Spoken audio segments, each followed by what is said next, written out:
So, hello friends. I welcome you back to my program, regular program that is Common Mistakes in English, happening every Sunday 9 p.m. So today is Sunday 9 p.m. and here I am with some interesting tips for you that will help you correct some common mistakes in English.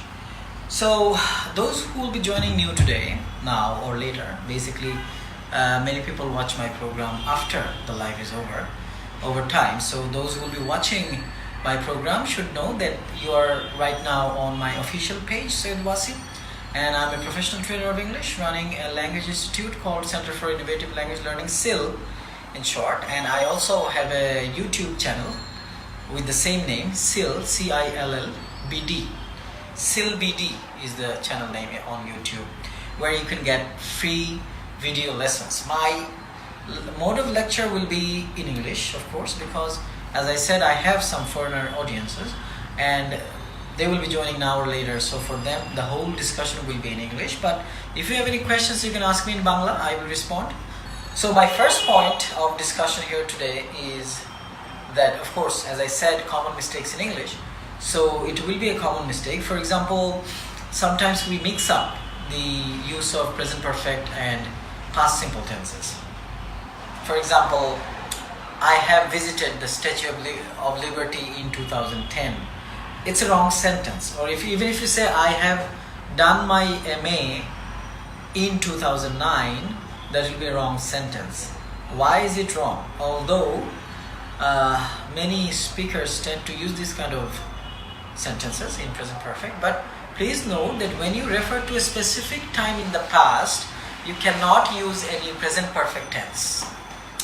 And let me know if you can hear me clearly. Okay, so as I was saying, if you have a specific time reference in the past, like in 2009, 2015, or last weekend, this morning, last year, you cannot use present perfect tense. You have to use past simple. For example, I visited the Statue of Liberty last year. So then when do you use present perfect? It's for one single action that doesn't depend on any specific time.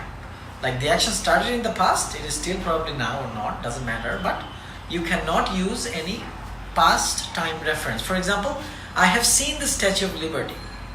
When? If I don't mention, then it's fine with present perfect tense. Okay, so either you say I've seen the Statue of Liberty, that means when I've seen it, I didn't mention, or you say I saw the Statue of Liberty last year. So that is the mistake number one. Going for the mistake number two, for example, if you say she is married with a doctor, that will be a wrong sentence. Because with has a different meaning. You have to say she is married to a doctor, or she's married to him, not with him. It will have a different meaning, completely different meaning. What is the meaning with? Like in foreign cultures or in our cultures, maybe sometimes a woman may get married to someone with one or two children.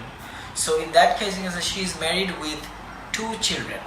Or even she is married, she has two children. So you can say she is married with two children.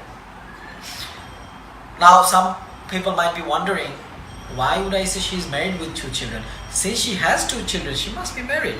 But it's not always the case in foreign culture, right? Sometimes a woman can have children and she may not be married at all. So, but of course in our culture it's different, but it's quite obvious in foreign cultures like in America, England and those countries. Okay, moving to the third mistake for today. Like the word boring and bored. Like many people would say I'm feeling boring, or this is like, basically they say I'm feeling boring. This is a wrong sentence, because you cannot say I'm feeling boring, because boring is, if you say I'm boring or I'm feeling boring, it means you are boring. You are boring someone else. You should say I'm feeling bored. ED, I'm feeling bored. And when do you use boring? Basically when something is boring to you. Like the movie is too boring. That means I am bored by the movie. The movie is boring. I'm not boring, I'm bored. If you say I'm boring, that I might be boring for you as well. Like I'm talking, I might be boring to some people. Or some people might be bored with my lecture at this moment. So there is a subtle difference. The meaning will change, will be opposite. Okay, let me in the meantime check if there is any comment. I have a very slow device and I'm not even sure how many audiences are there because it doesn't show that much. So, but I will move on because people watch it later. But unfortunately, if you don't put your comments now, there is no way I can respond to. The next one is okay, like the use of must. We often use must have to. That is a wrong use of English. Like sometimes we say I must have to go. That's wrong because must and have to almost mean the same, and so you should not use them together, and it's not also grammatically correct. So you say either you say I must go or I have to go. Even sometimes people say I must to, like I must to call him, I must to see him. That is also wrong because you cannot use to, to, with the modal verb must. Not also must have to, that will be wrong, right? The next point is, yes, although, with the word although. We start a sentence with although, right? In Bangla it means jodio, and we immediately add but after the comma, like although it was raining but we had the picnic, or although it was raining but I went out of the house. But here using but but will be wrong, because when you start a sentence with although after the comma, you should not use but in English. You start the next sentence. Let me give you an example with the right sentence. Although he is smart, he is lazy. Not he, but he is lazy. That will be wrong. Although he is smart, he is lazy. Although she is tired, she is working. So no using but. Okay. Alright, moving to the next one.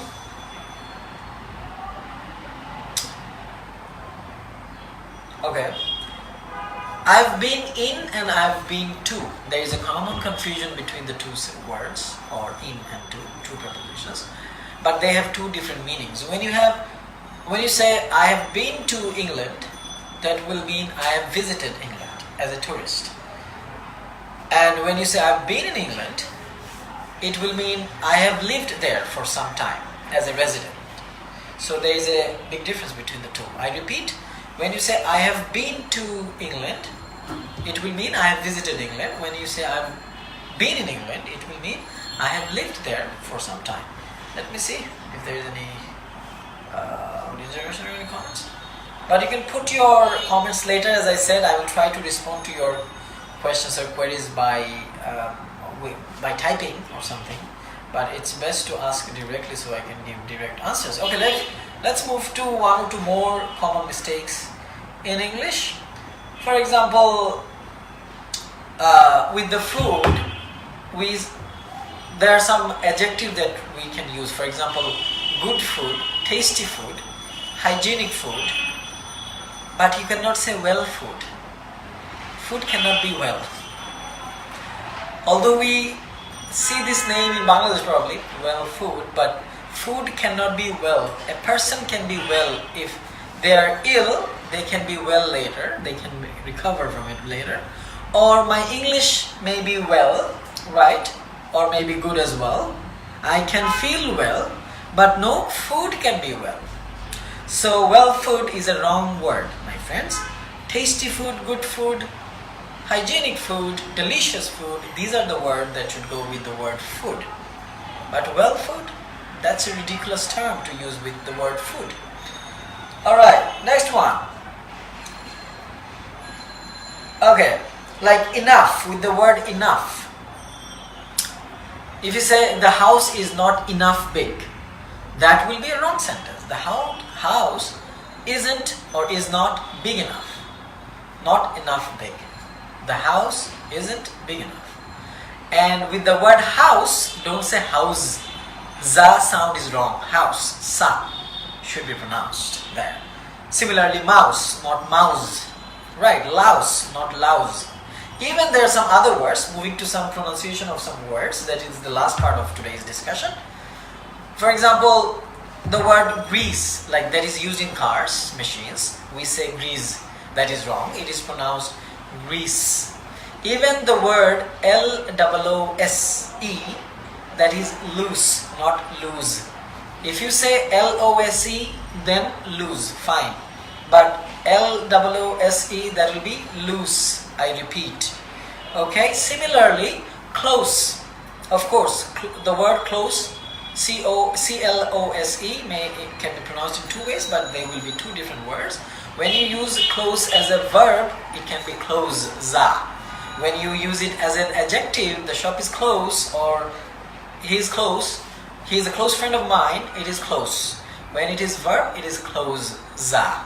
Similarly, same goes with use and use. When use is a verb, it is use. For example, do not use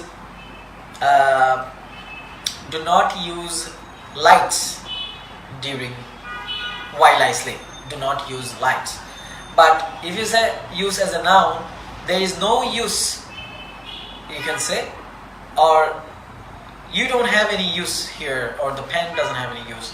Or please, in toilets we see the signboards, please flash after use. That is a noun word. I will finish today, but you can still post comments or questions in the comment box under this live show, which I will respond to later once I upload this. And you can also drop a feedback on my page as to whether you like it or not. And if you want some more topics to be covered in this program, Common Mistakes in English, you can let me know through inbox. And I'll see you next week, same time, Sunday 9 p.m. Alright? Ta-da!